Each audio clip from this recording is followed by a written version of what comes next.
গোপালগঞ্জ ২ আসনের ১০ দলীয় জোটের প্রার্থী মুফতি শুয়াইব ইব্রাহিম বলেছেন, শরিয়াহ ভিত্তিক দেশ পরিচালনার জন্য বর্তমান সংবিধান পরিবর্তন করা প্রয়োজন। বর্তমান সংবিধান থেকে শরিয়াহ ভিত্তিক রাষ্ট্র পরিচালনা করা সম্ভব নয়, আর সংবিধান পরিবর্তন করার জন্য একটি সাংবিধানিক আইন রয়েছে।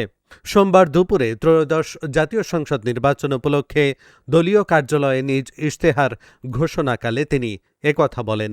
তিনি আরও বলেন, তিনি এবং তার জোট ক্ষমতায় গেলে গোপালগঞ্জ ২ এলাকাকে একটি আধুনিক গোপালগঞ্জে রূপান্তরিত করবেন।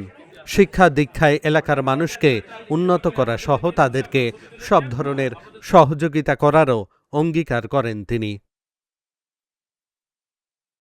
শরিয়া ভিত্তিক রাষ্ট্র পরিচালনা করা, এটার জন্য বর্তমান সংবিধান পরিবর্তন করা প্রয়োজন। বর্তমান সংবিধানে থেকে শরিয়া ভিত্তিক রাষ্ট্র পরিচালনা সম্ভব নয়, আর সংবিধান পরিবর্তন করারও একটা সাংবিধানিক নিয়ম আছে। যদি সেই সাংবিধানিক নিয়মের মাধ্যমে দেশের জনগণ চায়, তাহলেই শরিয়া ভিত্তিক রাষ্ট্র কায়েম করা সম্ভব।